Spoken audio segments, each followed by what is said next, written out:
क्रोनोलाइफ, एक और दुनिया, सबसे नया महाद्वीप अब खुल गया है। एक और दुनिया से जुड़ने पर सबसे पहले आपका स्वागत 10 करोड़ नए उपयोगकर्ताओं से होगा, अद्भुत साथियों से मिलेंगे और उनके साथ काल कोठरियों और मालिकों पर विजय प्राप्त करेंगे कम से कम। यह इस गेम के डेवलपर्स का दावा था। सिस्टम अलर्ट, एक नया चरित्र बनाया गया है, हमारे एमसी का स्वागत है। सिस्टम से अभिवादन सुनने के बाद नायक कुछ और सेकंड तक स्थिर खड़ा रहा और दूर तक देखता रहा। निस्संदेह नए महाद्वीप के दृश्य आश्चर्यजनक रूप से सुंदर हैं। हालांकि यहाँ कुछ ठीक नहीं है। यहाँ कोई क्यों नहीं है? वे सभी वादा किए गए 10 करोड़ नए उपयोगकर्ता कहाँ गए?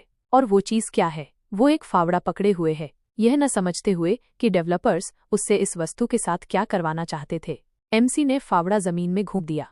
उसी क्षण उसके पैरों के नीचे की मिट्टी एक चमकीली नीली रोशनी से चमक उठी। अचानक पृथ्वी का एक विशाल खंड हवा में उड़ गया। ऐसे प्रदर्शन ने उस लड़के को सचमुच पत्थर बना दिया। वो खंड उसके पैरों के पास धम से गिरा और एमसी अभी भी एक पल के लिए सदमे में खड़ा उस चीज को हैरान होकर देखता रहा। ये क्या बकवास है? क्या मैं गलत गेम में आ गया? उसने सोचा, ये नहीं जानता कि इस पागल मिट्टी के टुकड़े से और क्या उम्मीद की जाए। उस लड़के ने हल्के से फावड़े से उस ब्लॉक को पोक करने का फैसला किया और फिर एक छोटा सा विस्फोट हुआ। मिट्टी का वो टुकड़ा एमसी की आंखों के सामने गायब हो गया और उसकी सूची में प्रकट हो गया। उसी समय ऐसा लग रहा था जैसे क्रोनोलाइफ के लेखकों ने बस मानव जाति के सबसे लोकप्रिय गेम से बुनियादी यांत्रिकी चुरा ली थी, ये देखने के लिए कि क्या ऐसा ही कुछ और चीज के साथ काम करेगा।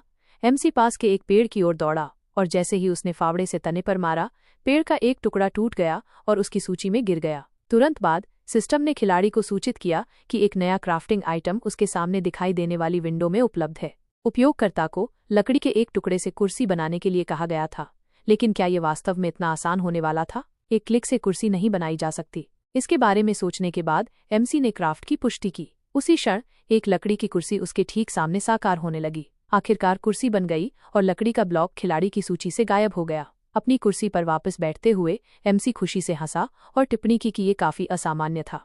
लेकिन उसकी ये खुशी ज्यादा देर तक नहीं टिकी, क्योंकि बहुत जल्द उसे एहसास हुआ कि वो अकेला है। वो वास्तव में कहाँ गया था? क्या ये वास्तव में क्रोनोलाइफ है? क्या ये गेम एक आरपीजी नहीं था जहां आप राक्षसों को मारते हैं और स्तर बढ़ाते हैं? सिस्टम अलर्ट, क्राफ्टिंग कौशल का स्तर बढ़ गया है। एमसी के लिए और आइटम क्राफ्टिंग के लिए उपलब्ध हैं। अपनी कुर्सी पर निराशा में बैठे हुए एमसी ने क्राफ्ट मेनू खोला। कुछ और चीजें उन वस्तुओं में दिखाई दी जिन्हें वो बना सकता था। इसका मतलब है कि इस गेम में अभी भी कुछ कौशल और स्तर है। अब वो लड़का एक लकड़ी का क्लब, एक तलवार और यहाँ तक कि एक भयानक घेराबंदी करने वाला गुलेल भी बना सकता है क्या? और बस इतना ही नहीं था। उन सभी वस्तुओं की सूची में एमसी ने कुछ ऐसा देखा जो वो पहले करना चाहता था। अधिक पेड़ काटने और अन्य सामग्री इकट्ठा करने के बाद उसने सही ब्लूप्रिंट चुना और गेम द्वारा इंगित स्थानों पर ब्लॉक रखना शुरू कर दिया। काम खत्म करने के बाद वो लड़का राहत की सांस ली। अब उसका घर बन गया था। संयोग से गेम प्ले उतना नीरस नहीं निकला जितना उसने मूल रूप से कल्पना की थी। उसके नए घर का इंटीरियर बहुत वांछित था, लेकिन आखिरकार यह उसका पहला काम था। खुद से संतुष्ट किंग जिस बिस्तर पर लेट गया, उसने हाल ही में ये बनाया था। ये दुनिया इतनी बुरी नहीं थी और यहाँ के बिस्तर काफी आरामदायक हैं। ये एमसी के असली घर से कहीं ज्यादा आरामदायक है। खैर, ये तो अपेक्षित ही था। वो लड़का खुद दक्षिण कोरिया के एक छोटे से अपार्टमेंट में रहता है। चमत्कार उन्हीं के साथ होते हैं जो कोशिश करते हैं। आपके प्रयास कभी आपको धोखा नहीं देंगे। कल के स्वयं पर विजय प्राप्त करो। इन सभी प्रेरक वाक्यांशों ने एमसी को दिन रात काम करते रहने के लिए प्रेरित किया और अंततः उसके जीवन को एक नीरस, उबाऊ दिनचर्या में बदल दिया। लेकिन आज क्रोनोलाइफ में प्रवेश करते ही कार्य दिवसों की सभी चिंताएं बहुत जल्दी दूर हो गईं। अपने हाथ में फावड़ा देखकर एमसी ने इस दुनिया में अपनी संभावनाओं के बारे में सोचा। 100 वर्ग मीटर का घर या शायद एक आंगन वाला 2 मंजिला घर, वो जो चाहे बना सकता है और जैसे चाहे जी सकता है। तभी उसे एहसास हुआ कि यह दुनिया वास्तव में सुंदर है।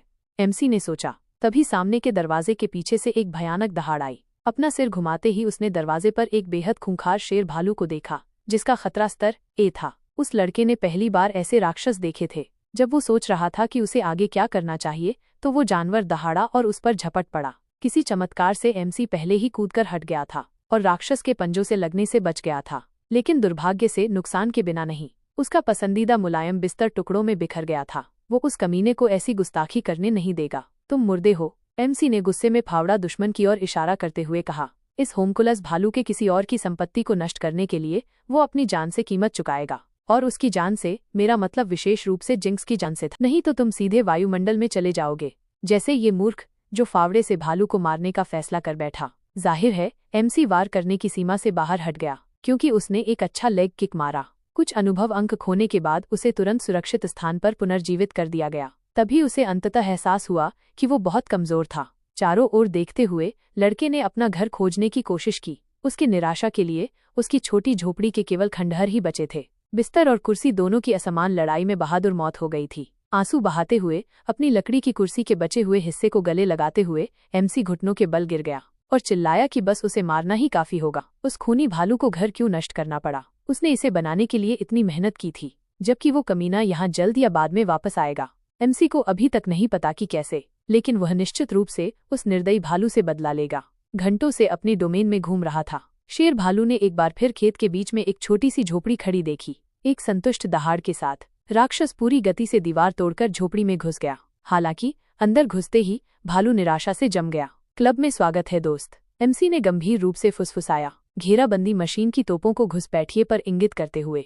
अगले ही सेकंड दर्जनों नुकीले भाले राक्षस की मोटी चमड़ी को छेद गए, लेकिन दुश्मन को मारने के लिए ये काफी नहीं था। भाले से बंधा हुआ, जैसे कि वह एक डार्टबोर्ड का निशाना हो, शेर भालू एमसी की ओर झपटा। और ये ठीक ऐसे ही अवसर के लिए था कि एमसी ने हाल ही में एक गुलेल बनाया था। इस छोटे भालू में बहुत दृढ़ता है, लेकिन वो ऐसा झटका नहीं झेल पाएगा। प्रक्षेप्य तेज गति से राक्षस के चेहरे पर लगा, उसके सारे दांत तोड़ दिए। उम्मीद के मुताबिक दुश्मन अपने खोपड़ी और विशाल झटके के बीच हुई मुठभेड़ में नहीं बचा। हाँफते हुए जानवर के शरीर को फावड़े से हिलाते हुए एमसी ने पहले ये सुनिश्चित करने का फैसला किया कि वह जीवित नहीं होगा। जैसे ही फावड़े की नोक भालू के फर को छू गई, एक चमकीली नीली रोशनी फिर से बन गई। खतरा स्तर 1 के राक्षस को हराने का इनाम 1 टुकड़ा मांस, 2 शेर भालू की खाल और 5 हड्डियां थीं। और बस इतना ही नहीं, क्राफ्टिंग मेन्यू में अधिकतम क्रूर हेलमेट और शेर भालू कवच खिलाड़ी के लिए उपलब्ध हो गए। अब एमसी जानता है कि राक्षसों को मारना काफी आकर्षक है और इसलिए वो शिकार करने का फैसला करता है। हालांकि उसे ये नहीं पता था कि वो शिकारी नहीं बल्कि शिकार बन जाएगा।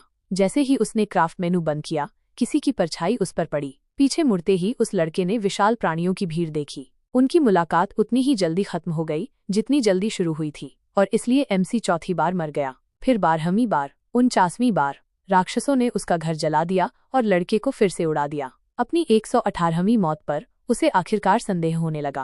वो समझता है कि ये प्राणी उसे क्यों मारने की कोशिश कर रहे हैं, लेकिन वे बार बार पूरी तरह से अच्छी केबिनों को क्यों नष्ट करेंगे। एमसी को हर मौत के बाद अपनी झोपड़ी को खरोच से फिर से बनाना पड़ता है। ये सब उसे सोचने पर मजबूर करता है कि क्या ये लोग जानबूझकर उसे गुस्सा दिलाने की कोशिश कर रहे हैं। चूंकि ऐसा है तो उन्हें वो बिल्कुल नहीं मिला जो वे चाहते थे। क्या उन्होंने सच में सोचा था कि वे एमसी को इस तरह गेम से बाहर निकाल देंगे? नहीं, अब उन्होंने उसे इतना गुस्सा दिला दिया है कि वो यहाँ से किसी भी कीमत पर नहीं जा रहा है। बार बार उसका जन्म होगा, लेकिन वो फिर भी उन सभी राक्षसों को जल्द या बाद में मार डालेगा। और इसलिए 1300वें जन्म का समय आया। बेचारे खिलाड़ी की छोटी झोपड़ी को एक बार फिर से चीर फाड़ करने की उम्मीद में राक्षस एक राक्षसी अनुपात की संरचना के सामने आए। ऊंची चोटी वाली इमारत चारों तरफ से सभी प्रकार की तोपों से लैस थी, और चोटी के सबसे ऊंचे बिंदु पर मुख्य पात्र एक भयावह अभिव्यक्ति के साथ सिंहासन पर बैठा था। राक्षसों को यह समझाने के बाद कि वे उससे लड़ाई नहीं करेंगे, एमसी ने उन्हें अपने बॉस को उसके पास लाने का आदेश दिया। उसी क्षण उसने पास में एक उड़ते हुए जानवर की चीख सुनी। उसका मुंह खुला हुआ था, वह प्राणी अपने शिकार को निगलने ही वाला था कि अचानक एक लेजर बीम उड़ते हुए राक्षस को छेद गया, उसके शरीर को टुकड़ों में फाड़ दिया। वो शॉट बाकी दुश्मनों के लिए एक चेतावनी थी। अगर वे अभी कार्रवाई में नहीं आते हैं तो उन्हें एक एक करके गोली मार दी जाएगी। लेकिन वे बस खड़े क्यों हैं और हिल नहीं रहे हैं? क्या तुम डर गए? एमसी ने ओमिनसली मुस्कुराते हुए पूछा। इस आत्मविश्वास भरे भाषण ने राक्षसों की एक सेना को उकसाया। वे युद्ध में दौड़े, लेकिन उसी सेकंड में उनमें से अधिकांश महल की रक्षात्मक तोपों से गिर गए। कुछ अभी भी पूरी गति से दीवार से टकराकर गोलियों की बौछार करने में कामयाब रहे। उनके प्रयासों ने केवल एमसी की हंसी को ही उकसाया। उसने जानबूझकर कुछ राक्षसों को इतना करीब आने दिया कि उन्हें आग फेंकने वालों से जला दिया जाए। युद्ध का मैदान एक जीवित नरक बन गया था। राक्षसों के अवशेष स्थिति की निराशा को महसूस करते हुए इस झुलसे हुए स्थान से भागने की कोशिश करने लगे, लेकिन बॉस ने इन दयनीय मूर्खों की कायरता की सराहना नहीं की। उसका नाम ग्रांटूरिस है और वो दूसरी दुनिया के राक्षसों का बॉस है। जिसने भी दुश्मन से पीठ फेरने की हिम्मत की, उसने उसे अपने विशाल पंजों से कुचल दिया। ग्रांटूरिस उसके सामने फिर से प्रकट हुआ, और इस बार एमसी उसे हमेशा के लिए रोकने की उम्मीद करता है। बदले में राक्षस बॉस खुद को यकीन था कि एमसी निराशाजनक था, चाहे उसकी इमारत कितनी भी ऊंची या विशाल क्यों न हो। ग्रांटूरिस को सांस लेने से रोकने का कोई तरीका नहीं था। हमला चार्ज करते हुए बॉस ने पूरी शक्ति से जलती हुई जेट को छोड़ा। बस इतना ही। एमसी की आवाज आई जैसे ही आग बुझी। ग्रांटूरिस ने पहले कहा था कि संरचना कितनी भी ऊंची या विशाल क्यों न हो, इससे कोई फर्क नहीं पड़ता। उसने कहा कि माना जाता है कि उसकी सांस का कोई प्रतिरोध नहीं कर सकता। वो केवल इसलिए ऐसा सोच रहा था क्योंकि उसने पहले कभी इतनी विशाल चीज का सामना नहीं किया था जितना कि एमसी ने बनाया था। इस विशाल ग्रैनोरिस्ट की तुलना में तो वो सिर्फ एक छोटी सी छिपकली थी। नतीजा स्वाभाविक था, ग्रैनेटोरिस एमसी के एक ही घूंसे से चपटा हो गया। उस बहुत नफरत करने वाले राक्षस बॉस को हराने के बाद एमसी अपने बड़े रोबोट से जमीन में उतर आया। लड़के ने फावड़ा उठाकर मृत प्राणी के धड़ तक पहुंचाया। तुरंत उसके इन्वेंट्री में बहुत सारे नए आइटम आ गए। 10 ग्रैंड टूरिस्ट स्किन और 2 नुकीले दांत, 1 दिल, 6 खून की बूंदें और अन्य बकवास जिसके बारे में आप फिर कभी नहीं सुनेंगे। इस लड़ाई में एमसी के लिए मुख्य इनाम येत्जी एक्स शीर्षक प्राप्त करना था, दूसरी दुनिया में फैलने के लिए। इसके अलावा दूसरी दुनिया के शासक को भी बदल दिया गया। ग्रैंड टूरिस्ट मारा गया और उसकी जगह एमसी आ गया। दूसरी दुनिया के प्राणी अब नए शासक को चुनौती देने की हिम्मत नहीं करेंगे। हालांकि यह अंत बिल्कुल नहीं है, क्योंकि एमसी के पास स्वामित्व का विशेषाधिकार है और अब वह क्रोनो लाइफ की दुनिया में सब कुछ नियंत्रित कर सकता है। ये उसके लिए सिर्फ शुरुआत है, अब से वो कुछ भी कर सकता है। कहानी की शुरुआत होती है दूसरे लोक के एक पूर्व स्वामी के क्षेत्र में। 7 लीजन कमांडरों को पहले ही सिस्टम से एक अलर्ट मिल चुका था कि लॉर्ड ग्रैंड टूरिस्ट मर चुका है। कमांडर डोरो शुरू में तथ्यों को सत्यापित करने के लिए एक जांच दल भेजना चाहता था, लेकिन उसने जल्दी ही अपना मन बदल लिया। सिस्टम गलत नहीं हो सकता और इसलिए राक्षसों को युद्ध की तैयारी करनी चाहिए। जीव सभी भंडारों को बुलाने ही वाले थे, तभी अचानक एक शक्तिशाली कंपन सुनाई दिया। वे उन कदमों को किसी और चीज के लिए नहीं समझ सकते थे। लॉर्ड ग्रैंड टूरिस्ट अपने क्षेत्र में आ गया। इस प्रकार अपने मिनियंस को बहुत आश्चर्यचकित कर दिया। लॉर्ड के सामने झुकने के बाद लीजन कमांडर डोरो ने बताया कि वे अपने योद्धाओं को बदला लेने के लिए भेजने ही वाले थे। तो तुम सब यहाँ इकट्ठे हो। ग्रैंड टूरिस्ट के मुंह से एक अपरिचित आवाज सुनाई दी। ऊपर देखने पर लीजन कमांडरों ने पाया कि उनका स्वामी कुछ असामान्य दिख रहा था। तो तुम लोग वही हो जो मुझे हर समय मारते और प्रताड़ित करते रहे हो। मैंने जो कुछ भी किया है, जो कुछ भी मैंने बनाया है, तुम वही हो जिन्होंने इसे नष्ट किया है। फावड़ा हाथ में लिए एमसी ने अजीब तरह से अपनी मशीन की आंख के सॉकेट को खोलते हुए दर्जनों लेजर तोपों को अपने शिकार पर निशाना साधते हुए एमसी ने ध्यान दिया कि उनमें से प्रत्येक उसी भाग्य का हकदार था। बिना राक्षसों की आपत्तियों को सुने भी उसने उन्हें ठंडे स्वर में चुप रहने और अपनी दुर्दशा को स्वीकार करने का आदेश दिया। ग्रैंड टूरिस्ट की समानता आग की सांस ने पूर्व लॉर्ड के क्षेत्र को झुलसा दिया। उसी क्षण जल्दी जमीन ठंडी हो गई और चुप्पी छा गई। एक बार धरती पर आने के बाद एमसी ने मूल्यवान खनिजों के लिए खनन शुरू कर दिया। वैसे ग्रैंड टूरिस्ट सेना के 7वें लीजन के कमांडर वफादार डोरो से मिले। यह लड़का अब से एमसी का पालतू जानवर होगा, बॉस से पूछ रहा था। अगर वो थका हुआ था तो डोरो ने उसकी मदद करने की पेशकश करते हुए कहा कि वो इसे खुद कर सकता है। एमसी ने बताया कि डोरो पहले बड़ा हुआ करता था, वो वैसे भी कैसे बच गया था। जानवर ने बदले में खुलासा किया कि वो अपने शरीर के एक हिस्से से भी पुनर्जीवित हो सकता है। हालांकि वो छोटा और कमजोर होता जा रहा था, और जब एमसी ने कहा कि उस स्थिति में उसे खत्म करने में उसे कोई परेशानी नहीं होगी, डोरो ने आंसू बहाते हुए बख्शने की भीख मांगी, क्योंकि वो लगातार अपने नीचे खनिजों के ब्लॉक रखता रहा। एमसी ने लीजन जनरल से कुछ ऐसा पूछने का फैसला किया जिसके बारे में वो सोच रहा था। ये लोग उसे क्यों मारने की कोशिश कर रहे थे? जवाब में डोरो ने कई बार माफी मांगी। दरअसल एक दिन क्रिएटर ने उनसे मुलाकात की और एमसी को खत्म करने का आदेश देने के बाद उन्हें एक रहस्योद्घाटन दिया। एमसी ने पूछा कि क्रिएटर एक नियमित उपयोगकर्ता के साथ लड़ाई में क्यों पड़ना चाहेगा? क्या मधुमक्खी पालक के मन को समझने के लिए यह एक छत्ता होगा? हे डोरो फुसफुसाया, फिर चुप हो गया। जब उसने एमसी को ये कहते सुना कि वो किसी ऐसे व्यक्ति के लिए बहुत घमंडी हो रहा है जिसे एक उंगली से कुचला जा सकता है, चाहे जो भी हो। डोरो नहीं जानता कि क्रिएटर से मिलने का कोई तरीका है या नहीं, और इसलिए वो असली कारण का पता लगाने में भी असमर्थ है। संयोग से जानवर के मन में भी इस बिंदु पर एक सवाल था। तुम वास्तव में क्या करते हो? डोरो ने पूछा। एमसी ने हंसते हुए समझाया कि वो कुछ करना चाहता था और इसलिए उसने ऊपर की ओर इशारा करते हुए एक टावर बनाने का फैसला किया। उसने कहा कि वो हमेशा कम से कम एक बार वहां जाना चाहता था। उसका लक्ष्य चंद्रमा तक पहुंचना है। ये मजेदार लगता है, और क्या ये नहीं है दिलचस्प? वहां क्या है? डोरो ने बदले में चिल्लाया कि ये बकवास है। तारे की सापेक्ष गति और चंद्रमा की कक्षा बढ़ती हुई टावर के वजन का समर्थन करती है, अंतरिक्ष के निर्वात में जीवित रहती है। बहुत सारे कारक इसे असंभव बनाते हैं। हालांकि एमसी ने समझाया कि उसका छोटा दोस्त सतही तौर पर सोच रहा था। वो वहां जाएगा क्योंकि चंद्रमा वहां है।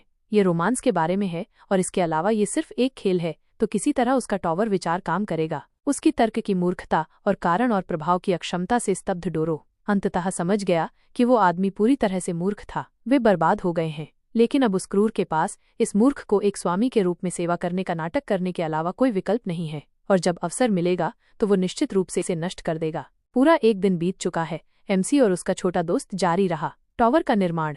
डोरो खनिज ब्लॉकों को ऊपर बॉस तक ले जाता था और एमसी खुद उन्हें सही स्थानों पर रखता था। कभी कभी वे इसकी अधिक स्थिरता के लिए टॉवर के ड्राइंग को समन्वित करने के लिए रुकते थे। दिन बीतते गए। एक बार डोरो को एक विशाल पक्षी द्वारा लगभग उड़ा भी दिया गया था। वे इस टॉवर के शीर्ष पर भी सोते थे और जब वे सोते थे तो वे दिवंगत ग्रांड टूरिस्ट गोलेन द्वारा संरक्षित थे।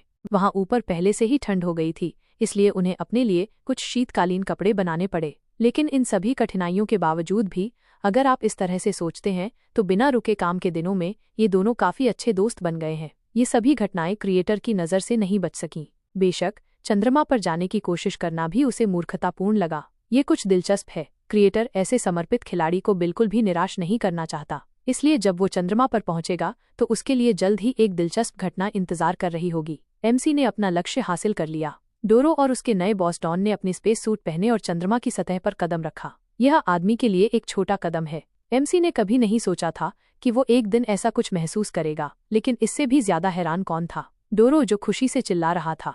उसे विश्वास नहीं हो रहा था कि वे वास्तव में सफल हो गए थे। उन्होंने निश्चित रूप से पृथ्वी से चंद्रमा तक ब्लॉकों का एक टॉवर बनाया था। बैठते हुए टिप्पणी की कि ये कितना अद्भुत दृश्य था। दरअसल डोरो ने अपने जीवन में ऐसा कुछ कभी नहीं देखा था और इसलिए उसे कोई अंदाजा नहीं था कि चंद्रमा से दृश्य इतना सुंदर होता है। जनरल ने एमसी को ये दिखाने के लिए धन्यवाद दिया। एक बार खड़े होने के बाद एमसी ने सुझाव दिया कि हम आराम करना बंद कर दें और एक ही समय में चंद्र सामग्री की तलाश शुरू कर दें। कुछ गड़गड़ाहट की आवाज सुनाई दी। तुम यहाँ मरने के लिए आए हो, नीला ग्रह कमीना। सामने आए राक्षस खतरनाक तरीके से गुर्राया। इस प्राणी को रक्त पिपासु चांदनी खरगोश कहा जाता है। इसका खतरा स्तर SS है। खैर, इस छोटे खरगोश से बहुत भावुकता थी, लेकिन वह एक ही वार से दूसरी दुनिया में उड़ गया। यह आदमी अपने साथी को डराने के अलावा कुछ नहीं कर सका। जैसा कि पता चला, खरगोश आखिरकार बच गया। अपना सिर उठाते हुए उसने दहाड़ा कि नीले ग्रह का कोई भी कमीना जीवित वापस नहीं आएगा। उसके मुंह से आने वाली आवाजों ने एमसी और उसके दोस्त को लगभग बहरा कर दिया। जैसा कि पता चला, इस खरगोश ने अपने साथियों को बुलाया। अब ये पूरी स्थिति कुछ ऐसी लगने लगी थी, एक समस्या जैसा लग रहा था। बहुत जल्दी खरगोशों ने दोनों दोस्तों को घेर लिया। एमसी ने अपने विरोधियों से लड़ने की कोशिश शुरू कर दी, लेकिन एक यांत्रिक पंजा स्पष्ट रूप से पर्याप्त नहीं था। बॉस के खरगोशों की भीड़ का विरोध करने के प्रयासों के पीछे देखते हुए डोरो ने महसूस किया कि वे एक बड़े पैमाने की लड़ाई के लिए तैयार नहीं थे। लेकिन लीजन जनरल ने ध्यान दिया कि ये राक्षस केवल इस व्यक्ति पर हमला कर रहे थे और उस पर ध्यान नहीं दे रहे थे। ये महसूस करते हुए कि ये उसका मौका था, जानवर ने ग्रह पर लौटने का फैसला किया। हालांकि जब उसे टॉवर याद आया तो ऐसा लगा जैसे किसी चीज ने उसे रोक दिया हो। जैसे ही उसने पृथ्वी की ओर अपनी निगाहें फेरी, उसे ठीक ठीक याद आया कि उसे ये अद्भुत दृश्य किसने दिया था, जिसे वो कभी नहीं भूलेगा। इस बीच एमसी राक्षसों की भीड़ से लड़ता रहा। अचानक एक खरगोश ने उस आदमी का अंधा स्थान खोज लिया और उस पर पीछे से हमला कर दिया। उसी क्षण एक निश्चित प्रक्षेप्य ने जबरदस्त गति से उसे छेद दिया। ये डोरो निकला, जिसने दुश्मन को खत्म करने के बाद अपने बॉस के बगल में उतरा। एक आश्चर्य। एमसी ने कहा कि उसने सोचा था कि लीजन जनरल भागने वाला है। डोरो ने बदले में समझाया कि वो अपने स्वामी को अकेला नहीं छोड़ेगा, क्योंकि वो उसे कुछ सुंदर दिखाने के लिए उसका आभारी था, और इससे पहले कि खरगोशों का झुंड उन पर झपट पड़े। एमसी ने कहा कि उसे अपने साथी का रवैया पसंद आया। एक पल बाद राक्षसों ने अपना पूरा वजन उन दोनों पर डाल दिया। डोरो को पहले ही लग चुका था कि ये अंत है, लेकिन जैसे ही उसने अपनी आंखें खोलीं, उसने देखा कि वो सुरक्षित है, क्योंकि वो पावर मून सूट पर राक्षसों से दूर उड़ रहा था। एमसी ने ध्यान दिया कि डोरो को भी उस रोमांस का स्वाद मिल गया था जिसके बारे में वो बात कर रहा था। उसने परीक्षा पास कर ली, तो अब उस आदमी के लिए खुद को रोकने का कोई कारण नहीं है। उसके पावर सूट में कई उपकरण हैं जिनसे वो उन सभी भद्दे खरगोशों को नष्ट कर देगा। अपना हाथ आगे बढ़ाते हुए एमसी ने एक भयानक मुस्कान के साथ अपने दुश्मनों पर सूट की शक्ति को उजागर किया। कुछ समय बाद चंद्रमा पर बैठे और पृथ्वी को देखते हुए दोनों दोस्तों ने अपने पीने के गिलास टकराया। डोरो ने अपने बॉस से पूछा, क्या यही उसका मूल उद्देश्य था? एमसी ने बदले में समझाया कि चंद्रमा को अपने नाम से लेबल करने का विचार उसे प्रक्रिया में आया। दरअसल उन्होंने उन अक्षरों को बनाने में काफी समय बिताया था। डोरो को आश्चर्य हुआ कि उसका स्वामी ये खेल क्यों खेल रहा था और इतना उबाऊ काम क्यों कर रहा था। फिर से ग्रह को देखते हुए एमसी ने समझाया कि ये मजेदार था। वो और कहाँ चंद्रमा पर बैठकर पृथ्वी की प्रशंसा कर पाएगा। जैसे ही उस आदमी ने इसके बारे में सोचा, उनके दृश्य की प्रशंसा एक प्रकार की बैंगनी आभा से बाधित हो गई। जैसा कि पता चला, जमीन पर अविश्वसनीय शक्ति का विस्फोट हुआ था। दूसरे लोक के ग्रह का एक विशाल हिस्सा कुछ ही सेकंड में गायब हो गया। ये सब देखकर डोरो विश्वास नहीं कर सका कि उसका पसंदीदा ग्रह लगभग आधा नष्ट हो गया था। पावर सूट का वाइजर बंद करते हुए एमसी ने अपने साथी को यहीं रुकने का आदेश दिया। वो खुद तुरंत उस दिशा में दौड़ा जहां से विस्फोट आया था। ये सब इतनी तेजी से हुआ कि डोरो को उससे कुछ कहने का भी समय नहीं मिला। ये सब क्या हो रहा है? किसने ग्रह को टुकड़ों में उड़ा दिया होगा? इस बीच एमसी पहले ही सतह पर पहुंच चुका था, इस तथ्य से नाराज कि उसकी इमारतें नष्ट हो सकती थीं। उसने कसम खाई कि वो उस व्यक्ति को मार डालेगा जिसने ये सब किया था। एक बार जमीन पर आने के बाद उसने अपना पावर सूट उतार दिया और ग्रैंड टूरिस्ट गोलेम को बुलाने की कोशिश की। अपने निराशा के लिए वो गोलेम से कहीं भी संकेत महसूस नहीं कर सका। थोड़ा और दौड़ने के बाद उसने आखिरकार ग्रैंड टूरिस्ट को देखा। अधिक विशेष रूप से उसने देखा कि उसका क्या बचा था। गोलेम इस दुनिया के अंतिम स्वामी से भी अधिक मजबूत था, जिसके पास उसे हराने की ताकत थी। जैसे ही उस आदमी ने इसके बारे में सोचा, उसके पीछे से किसी की आवाजें सुनाई दी। बॉस, बॉस, यहाँ कोई जीवित बचा है। एक चीखने वाले प्राणी की आवाज आई, जिसने एमसी के हाथ में हथियार की ओर इशारा किया। रहस्यमय आदमी हंसा कि किस तरह का सनकी यहाँ फावड़ा लेकर घूमता है। हालांकि यूरिस अपने बॉस के बगल में उड़ते हुए, ध्यान दे कि वह खुद एक लकड़ी की छड़ी लेकर चलता है। दोनों के बीच इतना बड़ा अंतर नहीं है। इस आदमी के पास क्रोनोलाइफ वर्ल्ड का सबसे मजबूत कस्टम हथियार है, 99 बार प्रबलित लकड़ी की छड़ी। लेकिन इससे एमसी को कोई फर्क नहीं पड़ा।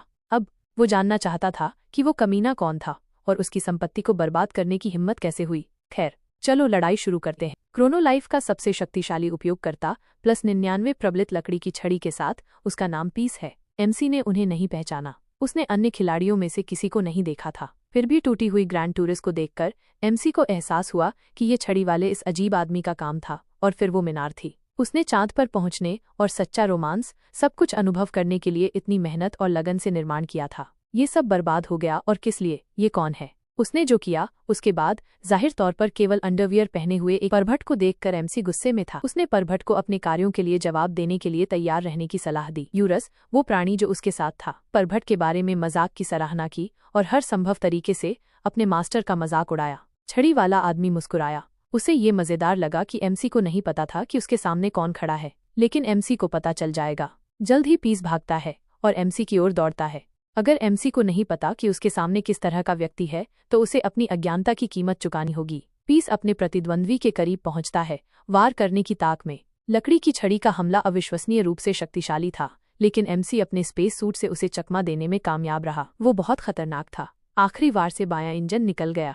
पीस ने अपने प्रतिद्वंद्वी की गति के लिए उसकी प्रशंसा की। उस आदमी को बहुत कुछ जवाब देना है। वो फिर से अपने एलियन हथियारों का पूरा नया शस्त्रागार निकालता है। लूना मिसाइल हमला जारी है। विभिन्न कैलिबर के कई गोले पीस की ओर बढ़ रहे हैं। उस आदमी को ऐसा हास्यास्पद खिताब मजेदार लगा।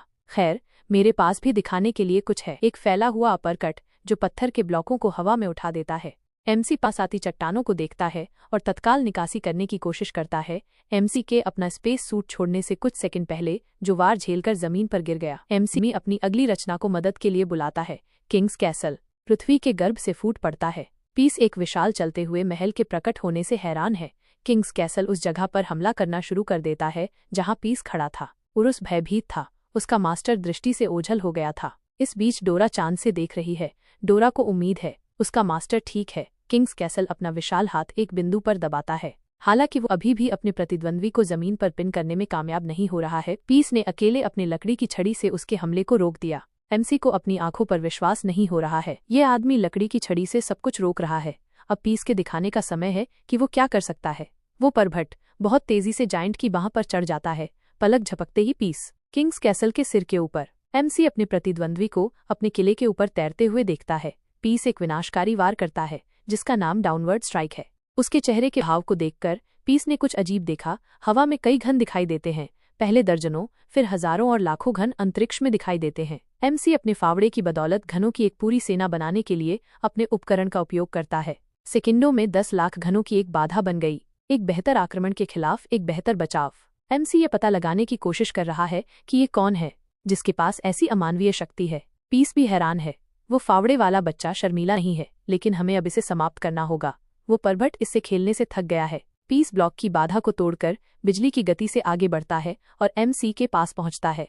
फावड़ा बनाम लकड़ी की छड़ी। एक टक्कर अपरिहार्य है। कौन मजबूत होगा? किस उपकरण का मालिक इस लड़ाई में प्रबल होगा? इन वारों के टकराने की शक्ति खुले अंतरिक्ष से दिखाई दे रही थी। इस लड़ाई से पूरा ग्रह हिल गया। पृथ्वी के टुकड़े बाहरी अंतरिक्ष की सभी दिशाओं में बिखर गए। एक पूरा ग्रह 2 हिस्सों में विभाजित हो गया। कुछ समय बाद आखिरकार अपने मास्टर को ढूंढ लिया। वुरुस प्रभावित हुआ। उस आदमी ने पूरी दुनिया को नष्ट कर दिया था।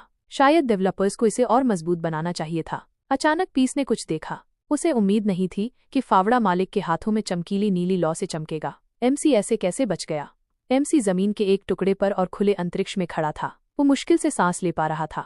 वो आदमी हार नहीं मानना चाहता था। उसने परभट को गालियां दी और फिर से उसे चिढ़ाया, लेकिन दुर्भाग्य से, या तो थकान से या हवा की कमी से एमसी बेहोश हो गया। वो फावड़ा बहुत संदिग्ध लग रहा था। उस आदमी के पास ऐसा अजीब हथियार था। वो स्पष्ट रूप से कोई साधारण खिलाड़ी नहीं है। वो वास्तव में कौन है? पीस ने सोचा। अचानक एक बड़ी दरार दिखाई दी। उसमें से दो लोग निकले, एक आदमी और एक औरत। क्रोनो लाइफ के मुख्य कार्यकारी अधिकारी ट्रॉय डीकबे हैं और उसकी अभी तक अज्ञात साथी। डुकबे खुश नहीं थी कि उस आदमी ने फिर से एक और ग्रह को नष्ट कर दिया था।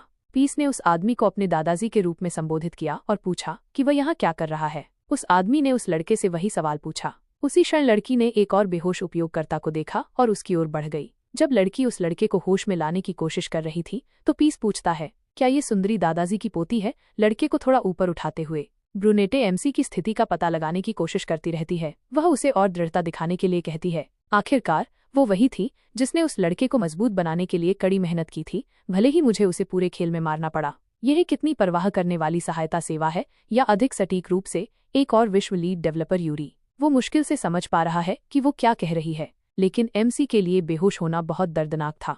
फिर भी सबसे महत्वपूर्ण बात यह है कि वो जीवित है, बाकी सब ठीक किया जा सकता है। लड़की ने सीधे होठों पर किस कर दिया। अब ये वही रोमांस होना चाहिए जिसके बारे में एमसी कुछ देर पहले बात कर रहा था। फिर लड़की ने कहा, शुभ रात्रि मेरे प्रिय यूजर। आई होप आपको ये नया एपिसोड काफी ज्यादा ही अच्छा लगा होगा। अगर एपिसोड अच्छा लगा है तो फिर वीडियो को लाइक एंड चैनल को सब्सक्राइब कर लीजिएगा। ऐसे ही मजेदार वीडियो को देखने के लिए।